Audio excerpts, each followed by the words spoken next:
Assalamualaikum warahmatullahi wabarakatuh. Waalaikumsalam warahmatullahi wabarakatuh. Ya, terima kasih atas waktu luangnya Bapak Ibu untuk mengikuti diseminasi menumbuhkan budaya positif di lingkungan sekolah. Dari saya Ahmad Subhana Rijal, calon guru penggerak angkatan 9. Salam dan bahagia, tergerak, bergerak, dan menggerakkan. Bapak Ibu, sebelum kita masuk ke topik utama, ada pertanyaan pemantik yang ingin saya sampaikan ke Bapak Ibu. Yang pertama, apakah hukuman dapat mendisiplinkan anak? Bagaimana jawabannya Bapak Ibu? Apakah dengan kita memberikan hukuman, anak tersebut akan menjadi anak yang disiplin? Disiplin pada waktu itu, tapi tidak permanen. Ya, berarti dalam waktu singkat seperti itu, nggih, Bu Mul ya. Ya, Pertanyaan selanjutnya, apakah memberi penghargaan dapat meningkatkan motivasi belajar anak? Ya. Oke, berarti jawabannya sama, yaitu tidak bersifat permanen atau hanya berlaku saat itu juga. Nah, di sini kita akan masuk ke topik utama, yaitu budaya positif. Apa itu budaya positif? Ya, budaya positif adalah nilai-nilai atau keyakinan-keyakinan dan kebiasaan-kebiasaan di sekolah yang berpihak pada murid agar murid dapat berkembang menjadi pribadi yang kritis, penuh hormat, dan bertanggung jawab. Tentunya hal ini akan dilatar belakangi oleh suasana positif yang nantinya mendukung dalam menciptakan pembelajaran yang kondusif. Karena dengan suasana yang positif, murid dan guru akan menemukan suatu kondisi pembelajaran yang menyenangkan, sehingga proses pembelajaran dapat berjalan tanpa adanya suatu beban atau paksaan, tapi menjadikannya suatu kebutuhan. Suasana positif juga akan membantu menggerakkan moral yang positif bagi murid, sehingga karakter murid tidak hanya terbentuk dari akademik atau intelektualnya, tetapi juga dari lingkungan yang ada. Selanjutnya, bagaimana penerapan budaya positif di sekolah? Penerapan budaya positif akan dimulai dari perubahan paradigma belajar. Selanjutnya ada disiplin positif, ada motivasi perilaku manusia, lanjut ke kebutuhan dasar, posisi kontrol dan restitusi, keyakinan kelas, dan yang terakhir segitiga restitusi. Yang pertama itu disiplin positif. Apa itu disiplin positif? Yaitu pendekatan mendidik anak untuk melakukan kontrol diri dan pembentukan kepercayaan diri. Nah, siapa sesungguhnya yang memiliki kontrol? Mungkin yang kita tahu sebelumnya bahwa kita belajar dari siapa sesungguhnya yang memiliki kontrol. Di sini ada stimulus kontrol, yaitu kita mencoba mengubah orang agar berpandangan sama seperti kita. Terus perilaku buruk dianggap sebagai suatu kesalahan. Orang lain bisa mengontrol saya bisa mengontrol orang lain. Dan pemaksaan ada pada saat bujukan gagal. Dan yang terakhir, model berpikir menang atau kalah. Selanjutnya, semoga kita bisa mengubah stimulus kontrol itu menjadi teori kontrol, di mana kita berusaha memahami pandangan orang lain tentang dunia. Jadi jangan hanya memposisikan hanya pada sudut pandang kita. Jadi mencoba melihat dari sudut pandang orang lain juga, seperti itu. Yang kedua, semua perilaku memiliki tujuan. Nah, ini terkadang yang mungkin kita lupakan. Dalam artian ketika kita melihat murid tidak sesuai dengan apa yang kita inginkan, kita menganggap itu salah. Padahal mungkin murid tersebut atau siswa tersebut ketika melakukan seperti itu, dia itu ada tujuan tertentu atau memang karena keadaan tertentu seperti itu. Selanjutnya, hanya Anda yang bisa mengontrol diri Anda. Jadi ketika kita melakukan sesuatu yang mungkin tidak sesuai dengan keinginan kita, itu sebenarnya kita melakukan atas keinginan kita. Jadi terasa seperti dipaksa, tapi itu memang kita yang melakukan. Ketika kita menolak, kita pasti tidak melakukan hal tersebut. Terus Anda tidak bisa mengontrol orang lain. Nah, di sini poinnya adalah ketika kita meminta tolong ke orang lain atau memerintah orang lain, kita tidak akan bisa memerintah ketika orang lain itu tidak mau diperintah atau orang lain itu memiliki pendirian yang enggak. Misalkan saya menyuruh murid saya untuk menulis, tetapi murid saya tidak mau menulis. Langkah yang ideal itu kan tidak memaksa, tetapi mungkin kita masih di fase pemaksaan ada pada saat bujukan gagal seperti itu. Selanjutnya ada kolaborasi dan konsensus menciptakan pilihan-pilihan baru, dan yang terakhir kita belajar model berpikir menang dan menang. Jadi bukan menang kalah, tetapi menang dan menang. Apa makna disiplin? Dalam budaya kita, makna kata disiplin dimaknai menjadi sesuatu yang dilakukan seseorang pada orang lain untuk mendapatkan kepatuhan. Kita cenderung menghubungkan kata disiplin dengan ketidaknyamanan. Disiplin berasal dari bahasa Latin disciplina yang artinya belajar. Kata disiplin juga berkonotasi pada disiplin diri. Disiplin diri dapat membuat seseorang menggali potensi menuju kepada tujuan yang mulia, sesuatu yang dihargai dan bermakna. Seseorang yang memiliki disiplin diri berarti mereka bisa bertanggung jawab terhadap apa yang dilakukannya karena mereka berdasarkan tindakan mereka pada nilai-nilai kebajikan universal. Namun, dalam budaya kita, makna kata disiplin telah berubah menjadi sesuatu yang dilakukan seseorang pada orang lain untuk mendapatkan kepatuhan. Kecenderungan umum adalah menghubungkan kata disiplin dengan ketidaknyamanan, bukan dengan apa yang kita hargai atau pencapaian tujuan yang mulia. Yang selanjutnya adalah nilai kebajikan universal. Nilai-nilai kebajikan adalah sifat-sifat positif manusia yang merupakan tujuan mulia yang ingin dicapai setiap individu. Nilai-nilai tersebut bersifat universal dan lintas bahasa, suku, bangsa, agama maupun latar belakang.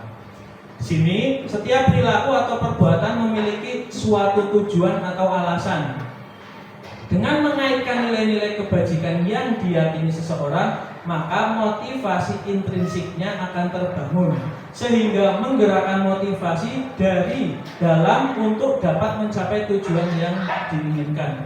Maksud di sini yaitu ketika kita mengaitkan dengan nilai-nilai kebajikan universal, dan nilai-nilai kebajikan universal itu adalah nilai-nilai yang dipandang baik secara umum. Jadi ketika orang lain menganggap itu baik, berarti menurut kita juga baik. Ketika semuanya sudah menganggap baik, maka melakukan hal tersebut itu menjadi suatu kesadaran diri, bukan karena suatu paksaan. Nah, selanjutnya di sini ada teori motivasi, hukuman dan penghargaan serta restitusi. Nah, di sini ada beberapa motivasi yang mungkin biasa kita lakukan, entah itu kita ataupun peserta didik kita. Yang pertama, satu, untuk menghindari ketidaknyamanan hukuman. Jadi apa yang terjadi apabila saya tidak melakukannya? Mungkin untuk contoh, ada yang ketika anak terlambat terus disuruh baris dulu di depan atau disuruh membersihkan sampah. Nah, anak tersebut pasti akan menghindari datang terlambat supaya tidak mendapat hukuman.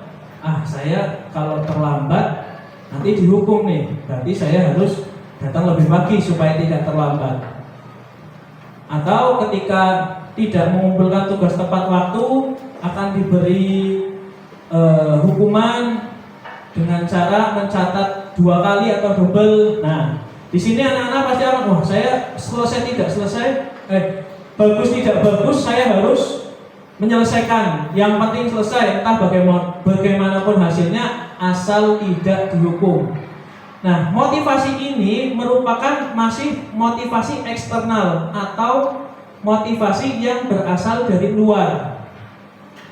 Efeknya apa? Seperti tadi, tidak jangka panjang atau hanya permanen atau saat sama seseorang itu saja. Karena seperti yang kita tahu kan, di sini ada wali kelas, ada guru agama, ada guru mapel, seperti itu.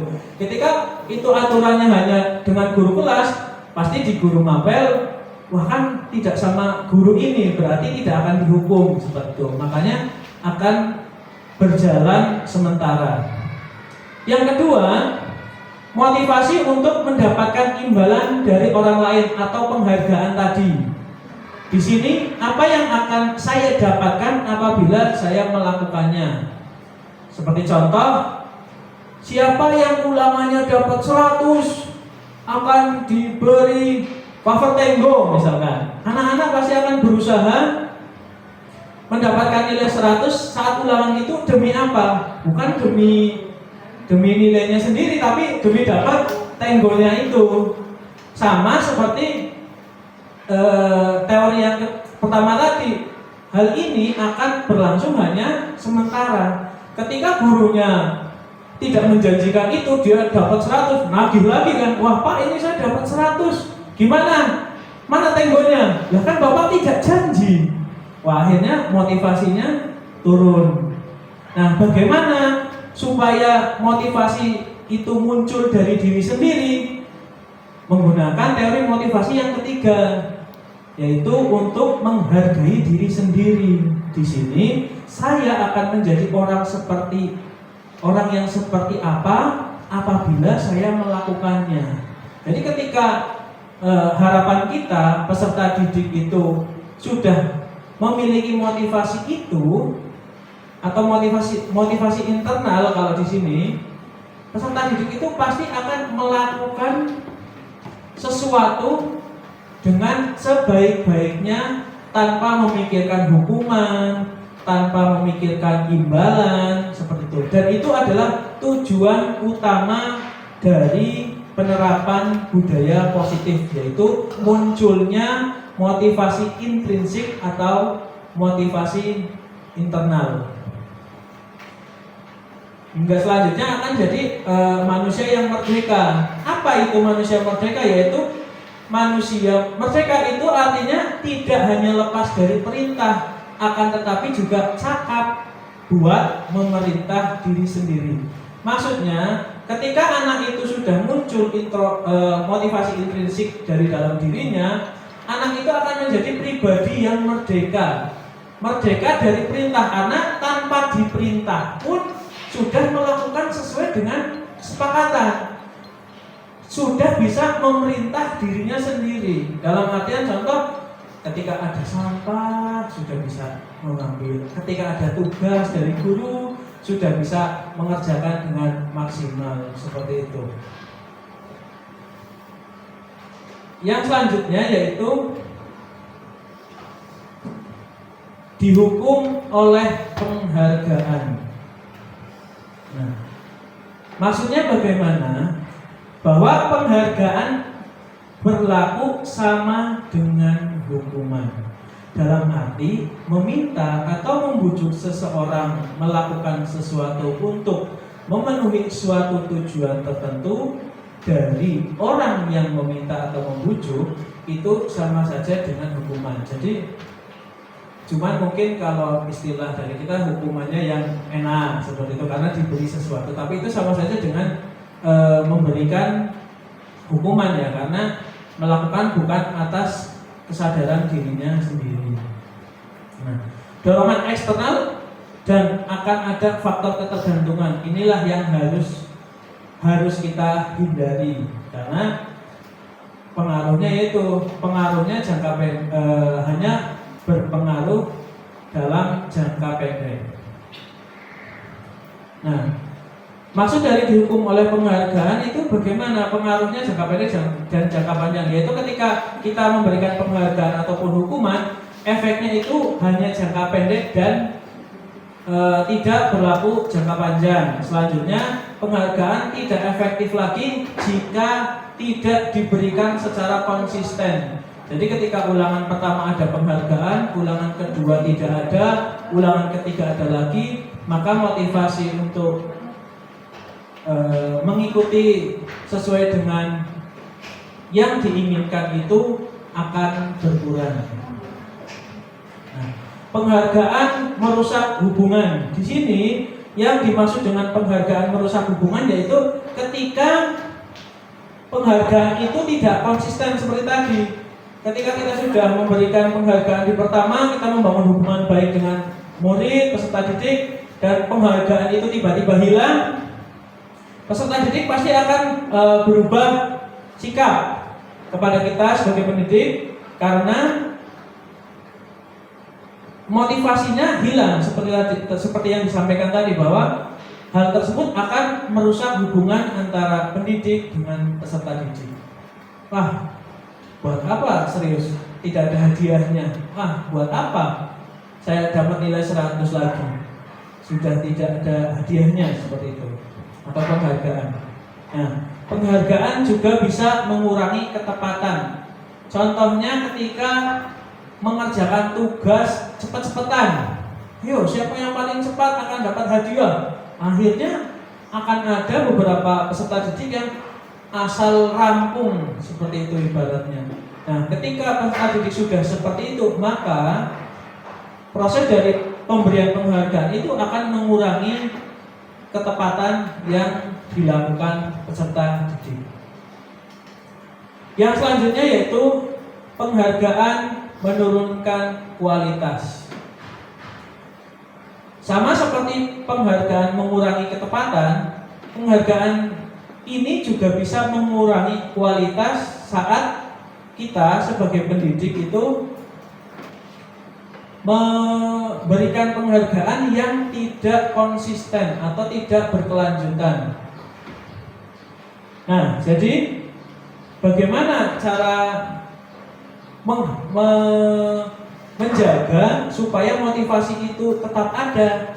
Ya, tanpa penghargaan, tetapi dengan cara kita bisa memunculkan motivasi intrinsik.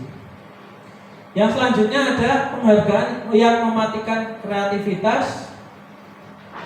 Sama seperti tadi, ketika kita memberikan penghargaan yang mematikan kreativitas itu contohnya ketika guru memberikan penghargaan bagi siswa yang membuat tugas dengan target tertentu. Contoh membuat gambar atau membuat puisi. Itu akan mematikan kreativitas siswa karena bisa jadi siswa tersebut lebih unggul di penggambarnya, tapi penghargaannya hanya untuk yang puisi. Bisa jadi siswa itu kebalik, unggul di membuat puisinya, kurang di menggambarnya. Hal itu akan mematikan kreativitas siswa. Kaitannya dengan nanti ketika sudah pembelajaran diferensiasi dengan diferensiasi produk seperti itu. Karena ketika sudah masuk ke diferensiasi produk, peserta didik itu bebas ingin mengekspresikan tugasnya itu dengan caranya sendiri, dengan pemahamannya sendiri. Dan yang terakhir penghargaan yang menghukum. Maksudnya ketika penghargaan itu tidak konsisten atau konsisten sekalipun, akhirnya menghukum yang memberi penghargaan. Betul. Ketika dia tidak, kan akan ada tuntutan untuk yang memberi. Nah, yang memberi itulah yang terasa seperti terhukum seperti itu. Nah, terus bagaimana? Nah, di sini adalah beberapa bentuk program kebajikan atau apresiasi. Nah, dalam memberikan apresiasi pengakuan, dan ini masih contoh yang masih agak kurang baik, karena kaitannya dengan kita itu akan menuntut. Yang pertama adalah pemberian pengakuan secara khusus, pengakuan secara pribadi, pengakuan kepada murid, beri pengakuan yang konsisten dan fokus pada proses. Ketika kita sudah bisa di fase kelima, itulah yang nantinya bisa memunculkan motivasi intrinsik atau internal. Karena ketika kita hanya memberikan pengakuan secara khusus, anak-anak pasti merasa, wah, mulai nih ada aplikasi ini. Atau secara pribadi itu juga akan ada memunculkan hal-hal yang kurang baik bagi siswa.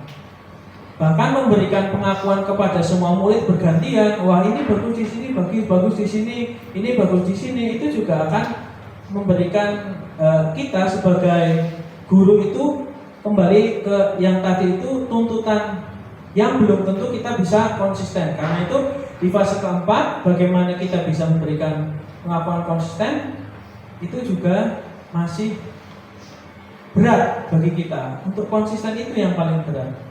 Nah, untuk yang kelima ini, fokus pada proses, inilah yang akan kita tuju. Bagaimana contoh pengakuan atau apresiasi dari kebajikan? Bukan. Kemarin saya perhatikan titik. Nah, kemarin saya perhatikan kamu seperti tidak jajan waktu istirahat. Nah, itu kan kita sedang menunjukkan nilai kebajikan, rasa empati. Nah, menolong murid baru di kelas. Atau saya menghargai, itu berarti nilai kebajikannya bentuk kepedulian. Dan terima kasih untuk misalkan melihat siswa yang memungut kertas-kertas yang berserakan di lantai, yaitu rasa tanggung jawab. Berarti siswa itu telah bertanggung jawab atas apa yang telah diperbuatnya.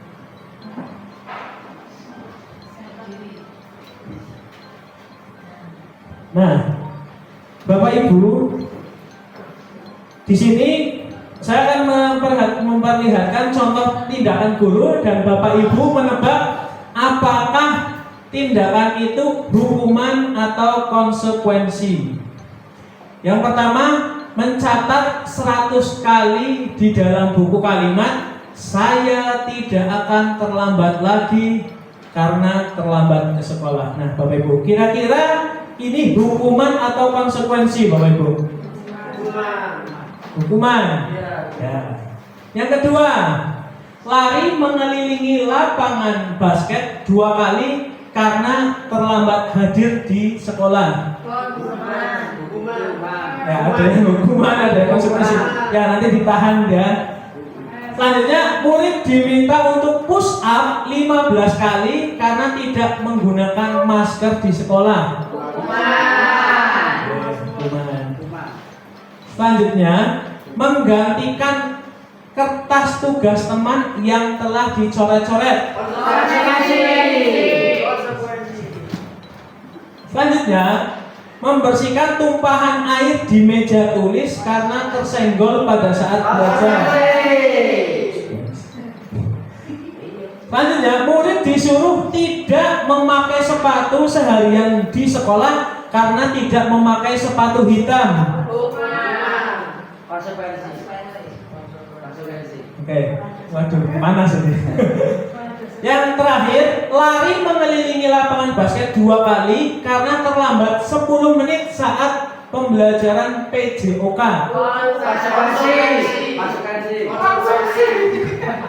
Konsumsi. Ya, kita lihat bersama. Ya, yang pertama. Ya, mencatat 100 kali di dalam buku kalimat itu, saya tidak akan terlambat itu adalah hukuman. Yang pertama karena apa? Tidak mendidik. Terus akan menimbulkan perasaan trauma. Nah, trauma yang berkepanjangan inilah yang akan membuat siswa itu menghindar dari hukuman, dan ini yang tadi disampaikan bahwa sifatnya sementara. Selanjutnya, lari mengelilingi lapangan basket karena terlambat sekolah. Nah, ini juga termasuk hukuman karena tidak ada kaitannya antara datang terlambat sekolah dengan lari mengelilingi lapangan basket. Yang ketiga, murid diminta untuk push up 15 kali karena tidak menggunakan masker. Nah, ini juga kembali lagi ini adalah hukuman. Selanjutnya, mengganti kertas tugas yang dicoret-coret oleh teman. Nah, ini konsekuensi. Di sini korban juga akan mendapatkan haknya kembali. Kertas yang dicoret-coret tadi akan dia dapatkan kembali, jadi seperti sebelum terjadi kejadiannya. Selanjutnya, membersihkan tumpahan air di meja tulis karena tersenggol, dan ini juga termasuk konsekuensi dari perbuatannya karena hanya membasahi meja terus dilap lagi. Nah, itu termasuk konsekuensi, bukan hukuman. Jadi kita tidak harus anak tumpah, wah ini bully, bukan. Tapi ini bentuk tanggung jawab dari peserta didik tadi karena sudah membasahi meja. Selanjutnya, murid disuruh tidak mengenakan sepatu seharian di sekolah karena tidak menggunakan sepatu hitam. Nah, ini juga termasuk hukuman. Harusnya ditanya dulu kenapa tidak memakai sepatu hitam. Bisa jadi sepatunya basah, bisa jadi sepatunya memang rusak. Nah, itu nanti akan ada penjelasannya di segitiga restitusi. Selanjutnya, lari mengelilingi lapangan basket 2 kali karena terlambat 10 menit untuk pelajaran PJOK. Nah, ini konsekuensi. Pak, kenapa beda? Tadi yang terlambat itu termasuk hukuman, kalau yang terakhir ini kok konsekuensi? Jawabannya di pelajaran PJOK. Jadi pelajaran PJOK kan ini memang termasuk olahraga. Jadi ketika ada lari keliling lapangan di pelajaran PJOK itu berarti masuknya itu ke konsekuensi, bukan ya lurus ya. Oke. Nah, di sini adalah perbedaan hukuman dan juga konsekuensi. Hukuman sesuatu yang menyakitkan harus terjadi. Kalau konsekuensi, sesuatu memang harus terjadi. Beda. Kalau hukuman menyakitkan seperti itu ya. Selanjutnya, hukuman membuat anak sakit bisa fisik maupun hati untuk jangka waktu yang lama. Sedangkan konsekuensi membuat anak merasa tidak nyaman tetapi hanya dalam jangka waktu yang pendek. Kita tetap bisa boleh membuat anak itu tidak nyaman, tetapi memang karena perbuatannya, bukan karena sepihak dari guru. Selanjutnya, anak akan membenci kedisiplinan jika kita menerapkan hukuman. Dan konsekuensi, anak akan menghargai disiplin. Hukuman bersifat paksaan, sedangkan konsekuensi stimulus atau tanggapan. Jadi konsekuensi ini sudah ada kesepakatan sebelumnya, sebelum jadi konsekuensi. Mendorong anak menyakiti diri sendiri kalau untuk hukuman, sedangkan konsekuensi mendorong anak agar mudah menyesuaikan diri. Selanjutnya, hukuman akan membuat konsep diri yang buruk, sedangkan konsekuensi akan membuat konsep diri yang baik. Hukuman anak belajar untuk menyembunyikan kesalahannya. Jadi melakukan pembenaran diri, menyalahkan orang lain, itu ketika kita hanya memberikan hukuman. Tapi kalau konsekuensi, anak akan belajar untuk mematuhi peraturan. Dan selanjutnya, hukuman akan membuat anak marah, merasa bersalah, dan dipermalukan hingga merasa tidak dihargai. Untuk konsekuensi, kehilangan hak, dibuat tidak nyaman, diasingkan untuk sementara atau tempat. Intinya ketika konsekuensi berjalan memang anak tetap merasa tidak nyaman, tetapi itu hanya sementara, berbeda dengan hukuman. Selanjutnya langkah setelah konsekuensi itu ada satu lagi, namanya restitusi. Restitusi adalah proses menciptakan kondisi bagi murid untuk memperbaiki kesalahan mereka, sehingga mereka bisa kembali pada kelompok mereka dengan karakter yang lebih kuat. Restitusi juga merupakan proses kolaboratif yang mengajarkan murid untuk mencari solusi untuk masalah mereka dan membantu murid berpikir tentang orang seperti apa yang mereka ingin menjadi atau tujuannya mereka itu mau jadi orang seperti apa dan bagaimana mereka harus memperlakukan orang lain. Nah, jadi restitusi itu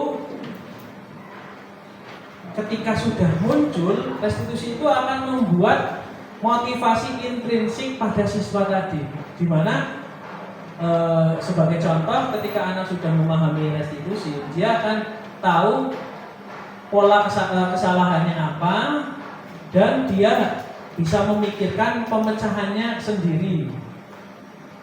Kita sebagai pendidik hanya mengarahkan. Selanjutnya keyakinan kelas. Mengapa tidak peraturan saja? Nah, pertanyaan pertama, mengapa kita memiliki peraturan harus menggunakan helm bila mengendarai sepeda motor? Coba. Supaya tidak disebut Pak Polisi. Ada yang lain, Ibu? Mengurangi cedera jika jatuh, melindungi kepala.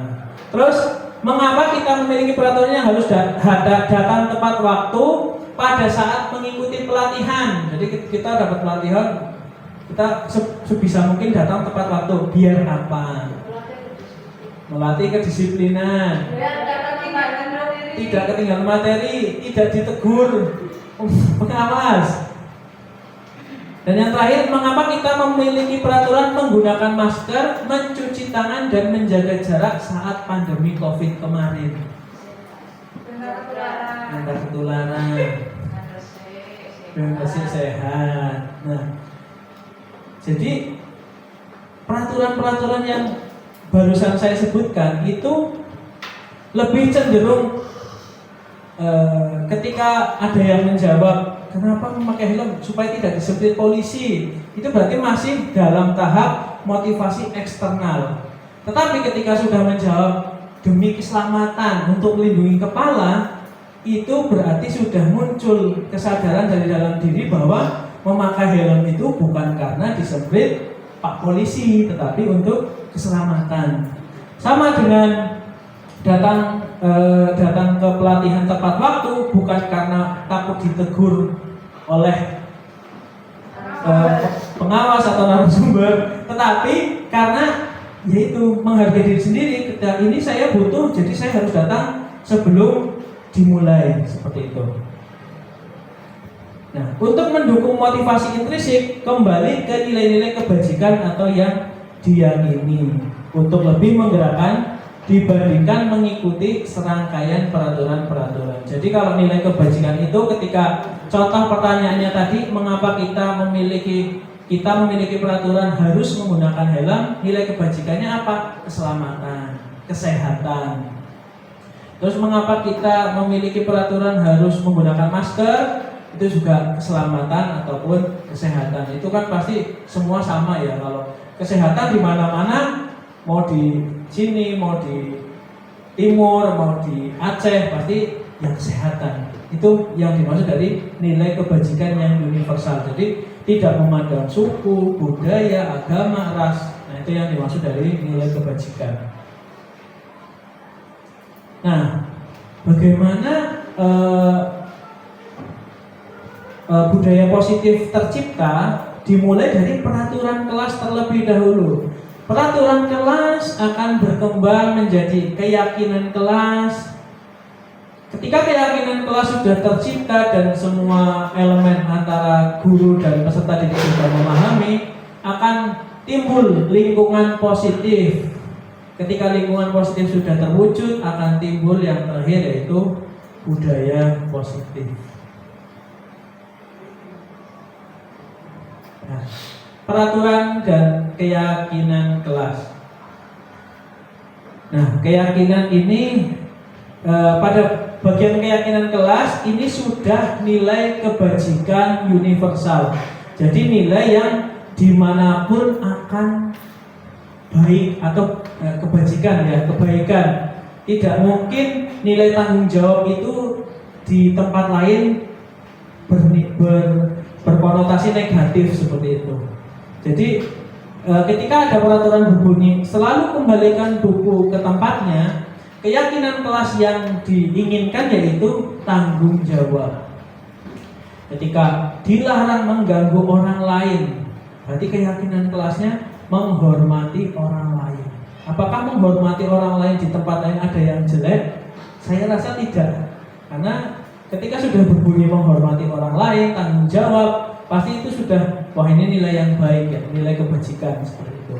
Terus hadir di sekolah sebelum pembelajaran dimulai, ini juga termasuk komitmen dan juga menghormati orang lain. Di sini siapa yang dihormati kira-kira? Bapak Ibu guru. Dilarang melakukan kekerasan, itu keselamatan dan menghormati orang lain.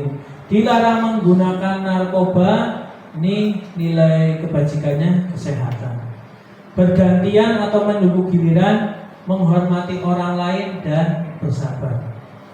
Menggunakan masker, kesehatan dan keselamatan.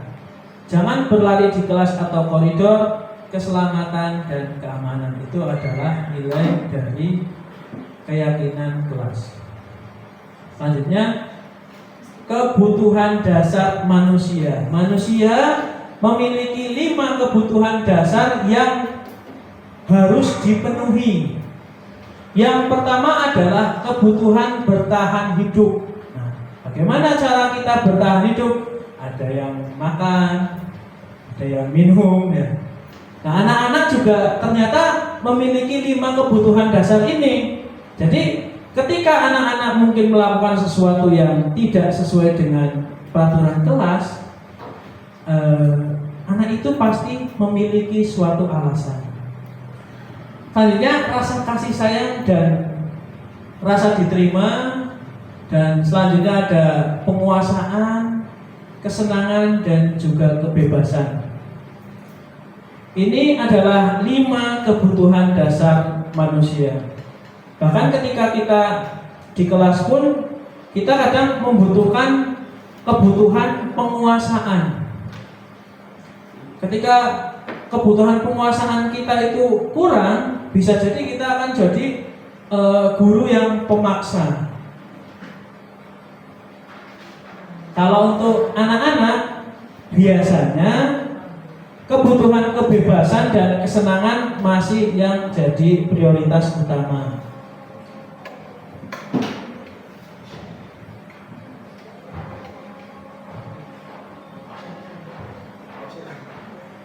Selanjutnya ada teori posisi kontrol. Jadi sebagai guru, baca nggak ibu-ibu, bapak ibu? Tidak ya. Jadi tulisan merahnya bagaimana? Terbaca. Penghukum, terus ya, teman, pemantau, manajer. Oke. Di sini kita sebagai guru memiliki 5 posisi kontrol kepada siswa. Yang pertama yaitu penghukum. Guru yang menghukum akan berbuat, menghardik, menunjuk-nunjuk, menyakiti dan menyindir siswa atau peserta didik ketika peserta didik melakukan kesalahan atau tidak sesuai dengan apa yang diinginkan guru tersebut. Guru penghukum juga akan berkata, kalau kamu tidak melakukannya, awas ya, rasakan. Hasilnya bagaimana? Siswa bukannya manut atau mungkin manut saat itu juga, tetapi akan melakukan pemberontakan.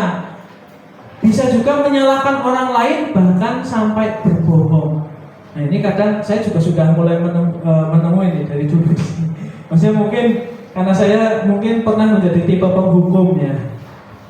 Nah selanjutnya, murid meletakkan guru di luar dunia berkualitas. Jadi murid akan menganggap gurunya itu bukan orang yang patut dicontoh, bukan padoman dia. Saya tidak mau jadi seperti dia.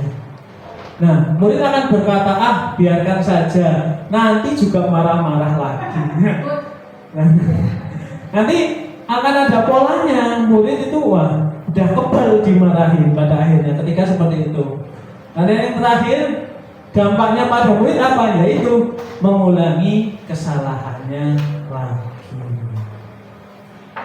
Nah, di sini berarti termasuk identitas gagal. Jadi identitas gagalnya itu ada dua. Yang pertama guru sebagai penghukum dan guru pembuat orang merasa bersalah. Nah, ketika kita ada di fase atau ketika ada guru di fase pembuat merasa bersalah, dia akan berceramah dan mengatakan seharusnya atau saya kecewa, Bapak kecewa.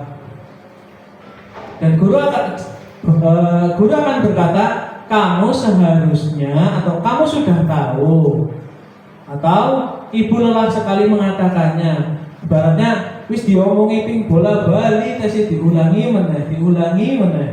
Aduh kesel. Hasilnya apa? Murid akan menyembunyikan fakta dan juga akan berusaha berbohong. Kaitannya apa? Murid meletakkan guru di dalam dunia berkualitas dan murid akan berkata maafkan saya. Jadi di sini sudah ada tingkatan, tetapi masih di fase identitas yang gagal karena kita tuh tipe yang membuat murid merasa bersalah. Mungkin pengharapan kita sebagai guru, nek murid ngerasa salah akan memperbaiki diri, setelah itu tidak mengulangi lagi. Tetapi ternyata pada kenyataannya hal tersebut akan membuat murid merasa rendah diri. Jadi dia merasa, apa aku memang tidak bisa ya? Apakah saya memang separah itu ya? Seperti itu. Jadi kehilangan kepercayaan dirinya. Selanjutnya motivasi atau teori kontrol yang ketiga, posisi kontrol yang ketiga, teman. Nah kadang mungkin kita juga pernah memposisikan diri kita sebagai teman supaya apa? Supaya ya murid itu manut karo dewe, karo konco kan seperti itu. Nah di sini akan membuat alasan atau alasan-alasan untuk muridnya dan juga akan berkata, ayolah lakukan demi Bapak. Masa kamu tidak mau? Ingat nggak? Kamu pernah Bapak bantu. Pasti akan berkata seperti itu untuk gurunya. Hasilnya apa? Murid akan mengalami ketergantungan. Terus kaitan dengan dunia berkualitas, murid meletakkan guru sebagai orang yang sangat penting di dunianya karena bentuk dari ketergantungan tadi. Saya pikir Bapak Ibu teman, ternyata begitu. Nah, ketika murid itu dikecewakan atau merasa wah ini batasnya sudah terlalu batasnya udah salah nih. Meskipun kita memposisikan diri sebagai teman, kita juga masih sebagai gurunya. Jadi jangan sampai batas itu hilang. Nah, ketika batas itu hilang, murid akan berkata, saya pikir Bapak Ibu teman, ternyata tidak. Karena itu posisi sebagai teman bisa dikatakan berhasil, tetapi belum berhasil yang seutuhnya. Karena masih termasuk kontrol dari luar. Dan yang terakhir dan yang keempat ada pemantau. Di sini guru hanya menghitung dan mengukur, terus sambil berkata apa peraturannya. Jadi ketika ada murid yang mungkin tidak memakai sepatu yang tepat, dia tidak akan berkata kenapa atau apa, tapi peraturannya gimana. Sudah, Terus kalau kamu tidak seperti ini, yang kamu lakukan apa? Sudah. Jadi sudah berdasarkan konsekuensi. Di sini murid akan berapa banyak bintang yang saya harus peroleh atau berapa halaman yang harus saya tulis. Bentuk penghargaannya itu bisa jadi bintang ini ya apa? Biasanya bintang prestasi dan juga atau bentuk konsekuensinya untuk menulis catatan. Dampaknya pada murid apa? Menitik beratkan pada sanksi atau hadiah yang ada. Posisi kontrol yang terakhir yaitu manajer. Ini identitas berhasil sukses dan bisa menumbuhkan motivasi intrinsik. Di mana ketika ketika murid bersalah, guru akan mengajukan pertanyaan-pertanyaan. Apa yang kamu lakukan? Kenapa kamu melakukan itu? Terus apa yang kamu yakini? Bapak tahu kamu melakukan ini pasti ada alasannya. Nah, hasilnya apa? Murid akan menguatkan pribadi dan murid berkata, bagaimana caranya saya bisa memperbaiki masalah yang ada. Dampaknya kepada murid apa? Mengevaluasi diri, bagaimana cara memperbaiki diri. Nah, posisi kontrol diri atau posisi manajer ini sejalan dengan penerapan segitiga restitusi, di mana ketika seorang murid atau peserta didik melakukan hal-hal yang tidak sesuai dengan peraturan atau kesepakatan yang sudah dibuat, kita sebagai pendidik harus melaksanakan 3 langkah segitiga restitusi, di mana yang pertama adalah menstabilkan identitas. Guru bisa berkata, setiap orang pasti pernah melakukan kesalahan. Kamu juga bukan satu-satunya yang pernah melakukan kesalahan ini. Langkah kedua yaitu memvalidasi tindakan yang salah atau validasi kebutuhan siswa.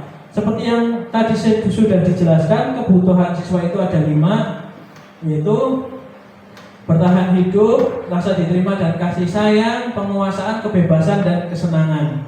Nah, kamu tentu punya alasan mengapa melakukan itu, atau adakah cara yang lebih efektif untuk mendapatkan kebutuhanmu. Terus menanyakan keyakinan. Ini langkah yang terakhir. Nilai-nilai apa yang sudah kita sepakati, atau kamu ingin menjadi orang yang seperti apa? Nah, untuk membuat anak-anak yang merasa gagal karena berbuat salah menjadi positif terhadap dirinya, kita menstabilkan sebagai guru kita menstabilkan identitasnya terlebih dahulu dengan berkata, berbuat salah itu hal yang manusiawi. Tidak ada manusia yang sempurna. Atau Bapak Ibu juga pernah berbuat salah. Jadi ini tidak semua ini dikatakan, tetapi dipilih sesuai dengan kasus dari peserta didik. Atau mungkin contohnya murid itu mencuri, terus kita berkatanya gini, Bapak dulu juga pernah, padahal kan belum pernah. Berarti kita memang harus benar-benar maksudnya memilih kosakata juga termasuk hal yang penting ya. Kalau saya biasanya itu maksudnya lebih sering memakai ini, Bapak tidak tertarik untuk mencari tahu siapa yang benar atau yang salah, tetapi Bapak lebih tertarik untuk bagaimana cara kita menyelesaikan masalah ini. Nah, terus yang terakhir, kalau kamu menyalahkan dirimu sendiri terus, apakah kamu bersikap baik pada dirimu sendiri? Nah, ini jadi tergantung dengan mungkin motivasi diri siswa juga ya. Setelah siswa tenang, mau bercerita, siap untuk sharing apa yang membuat dia melakukan hal tersebut, kita memvalidasi kebutuhannya. Yaitu guru berkata, kita bisa berkata, kamu bisa saja melakukan yang lebih buruk tetapi kamu tidak melakukannya, atau kamu pasti punya alasan mengapa melakukan hal tersebut, atau apa yang penting bagi kamu, kenapa kamu bisa melakukan hal tersebut. Terus maukah kamu belajar cara lain untuk mendapatkan yang kamu butuhkan tanpa harus memukul? Atau apakah kamu bisa melakukan dengan lebih baik lagi? Yang selanjutnya menanyakan keyakinan. Nah, di sini kita sudah bisa mengajak peserta didik untuk sama-sama berpikir hal-hal apa yang bisa mereka lakukan untuk memperbaiki apa yang sudah mereka lakukan atau kesalahan yang sudah mereka perbuat. Tetapi saya pribadi di sini juga masih mungkin belum tahu ketika terjadi di kelas rendah. Atau mungkin di sini di Perumnas kelas 1 sampai 3, karena otomatis apa yang menurut mereka penyelesaian mereka belum tentu penyelesaian yang sesuai dengan kebenaran seperti itu. Biasanya kan kalau anak kelas 1, 2, 3 hanya disuruh minta maaf, tetapi ketika disuruh bertanggung jawab pasti belum tentu semuanya bisa. Nah, di sini kita bisa apa? Apa nilai yang kita percaya di kelas kita atau di sekolah kita? Nah, ini kita menggabungkan dengan nilai kebajikan universal tadi. Terus kelas yang ideal itu seperti apa? Terus apa yang kamu rasakan ketika kamu melakukan itu? Biasanya anak itu sebenarnya merasa ada yang salah dengan dirinya atau ada yang kebutuhan yang dari mereka kebutuhan dasar yang belum tercukupi. Tetapi ketika kita belum menstabilkan identitas ataupun kita belum memvalidasi kebutuhannya, tindakan salahnya, anak-anak akan enggan untuk bercerita. Ini juga terjadi di awal-awal saya kelas 5, ketika saya menanyakan anak itu mainan meja begini, saya tanya, kenapa sih? Anak itu tidak menjawab. Dia tidak tahu kenapa dia melakukan itu. Saya juga bingung. Dia merasa ini hal yang ini kok saya ditegur, mungkin dalam hatinya seperti itu. Apakah tindakan saya salah seperti ini? Karena kan saat itu memang belum dibentuk suatu kesepakatan kelas. Waduh, sini akan saya putarkan video, tapi mungkin tanpa suara tuh. Mana ya? Ayo tuh.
Ceritanya seperti itu.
Slide terakhir, Bapak Ibu, yaitu disiplin positif atau teori kontrol dari disiplin positif oleh Dr. William Glasser. Di sini ada pernyataan di mana Anda tidak bisa mengontrol orang lain atau hanya Anda yang bisa mengontrol diri Anda sendiri.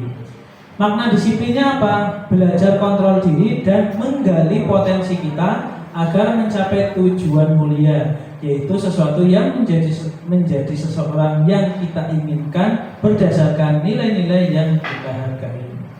Semua perilaku memiliki tujuan. Di sini untuk menghindari hukuman, untuk mendapatkan imbalan atau untuk menghargai diri sendiri. Dan nilai-nilai kebajikan universal sampai ke keyakinan kelas. Selanjutnya model berpikir menang dan menang, di mana ada 5 posisi kontrol guru, penghukum, pembuat rasa bersalah, teman, pemantau, sampai manajer. Ketika sudah sampai itu akan ada praktek segitiga restitusi dengan langkah menstabilkan identitas, validasi kebutuhan, dan menanyakan keyakinan.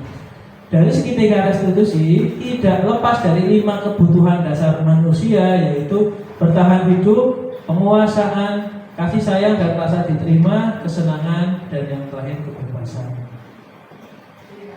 Terima kasih. Alhamdulillah. Demikian diseminasi budaya positif di sekolah yang bisa saya sampaikan. Untuk kurang dan lebihnya saya mohon maaf. Sekian dari saya. Assalamualaikum warahmatullahi wabarakatuh.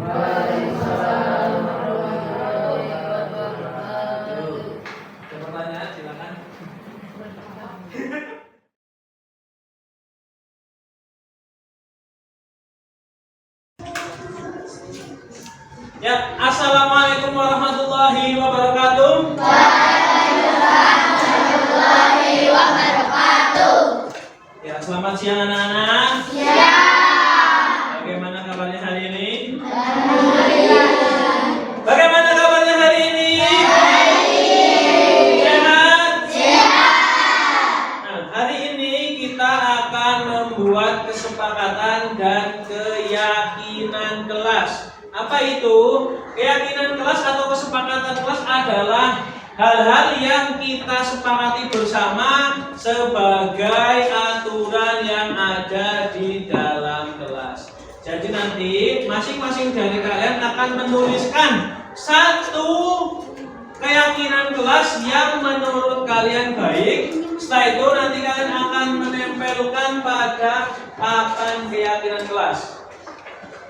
Setelah ditempel akan Bapak pilih mana-mana yang sejenis atau yang sama, dan juga kita nanti akan membuat kesepakatan kelas bersama. Jadi nanti setiap warga kelas 5C harus mentaati kesepakatan kelas yang sudah dibuat. Jelas? Jelas. Oke. Akan Bapak bagikan kertas post-it ini, terus nanti kalian tulis, terus tempel. Siapkan alat tulisnya. Pensil boleh, bolpen boleh. Kasih nama ya. Nah, sekarang kalian semua sudah mendapatkan kertas post-itnya. Sekarang kalian tulis satu keyakinan kelas yang menurut kalian perlu diterapkan di kelas ini. Kalau yang sudah, boleh langsung ditempel. Tempel aja. Oke, nah. Yang lain. Anak-anak, kalian sudah selesai menempelkan keyakinan kelas yang menurut kalian perlu dilakukan di kelas ini. Sekarang akan Bapak pilih dan kita akan buat kesimpulan kesepakatan atau keyakinan mana saja yang akan kita terapkan. Saja Bapak akan cek dulu.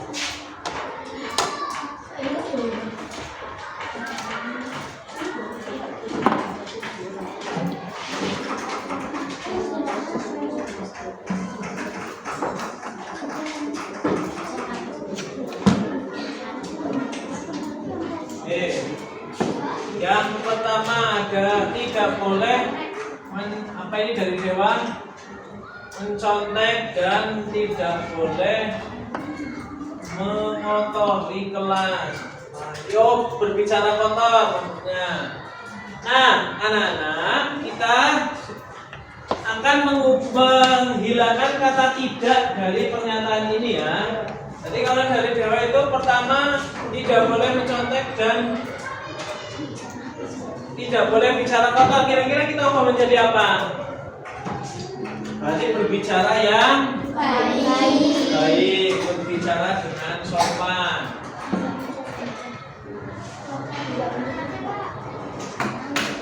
Dengan sopan. Kalau tidak menconteknya apa? Mengerjakan tugas dengan jujur.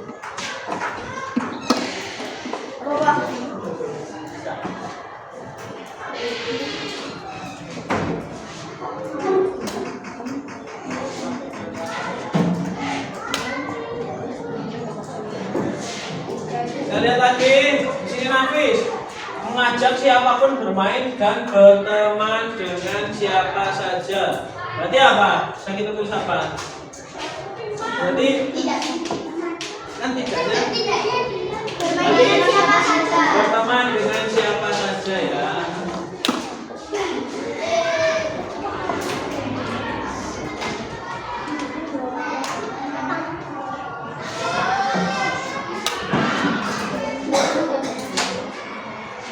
Yeni memperhatikan guru saat sedang menjelaskan. Oke, berarti kita langsung tulis.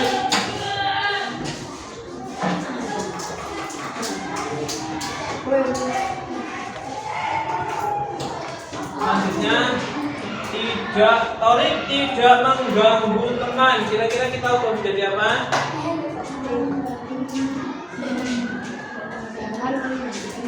Kan jangan, nggak boleh. Ayo.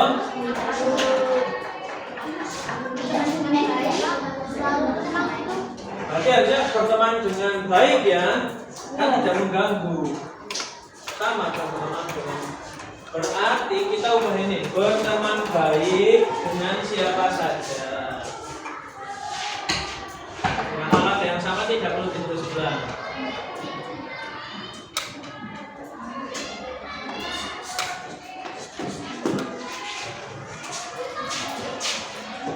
Ada lagi.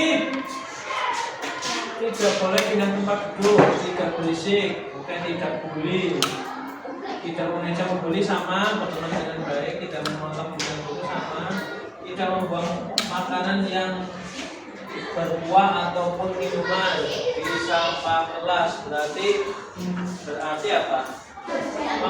Membuang sampah pada tempatnya ya.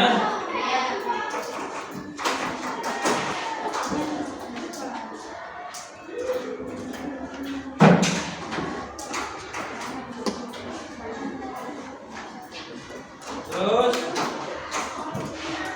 tidak tidur saat pelajaran. Jika sekali diberitahu langsung maka kita harus masuk kelas. Oh, ini masuk kelas tepat waktu.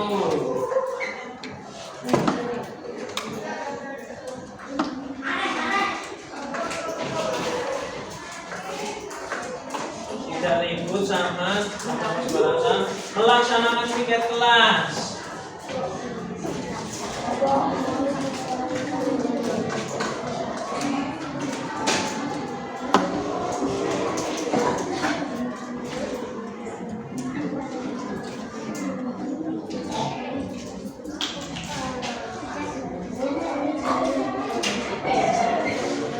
Ada lagi tidak membawa, tidak mengejek.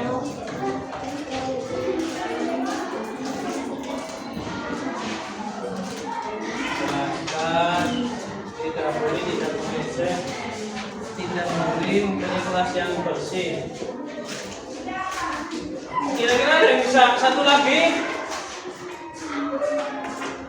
Apa? Gibran? Apa? Tidaknya kira-kira dari apa? Ya udah kan ini berbicara dengan sopan dan Dan lembut ya berarti ya. Sopan dan Pak, halus, halus, Pak, halus. halus. Pak, menaati peraturan kelas. Ya, menaati terakhir ya. Menaati kesepakatan kelas yang sudah dimulai.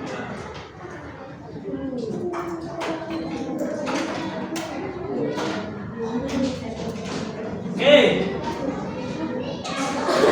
Jadi dari semua yang sudah ditempel garis besarnya kesepakatan dan keyakinan kelas kita itu ada 8. Yang pertama apa? Yang kedua? Yang ketiga? Yang keempat? Yang kelima? Yang keenam? Yang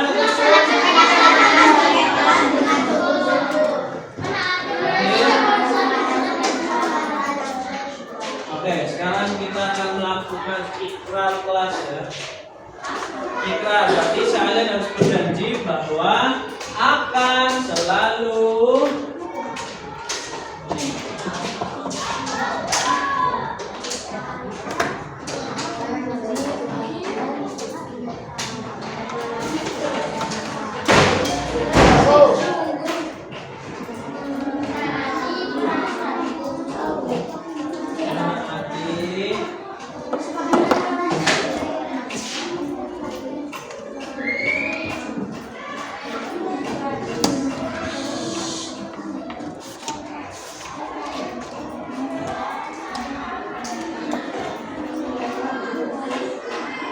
jelas? Sekarang tangannya di sini, ikuti saya.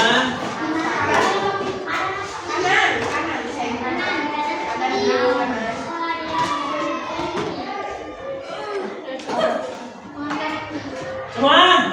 1, 2, 3. Saya berjanji akan selalu menaati kesepakatan kelas yang telah dibuat.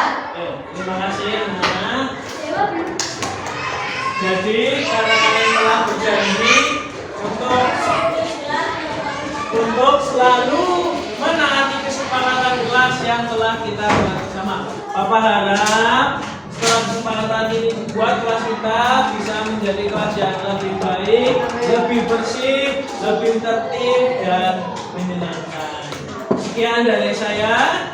Wassalamualaikum warahmatullahi wabarakatuh.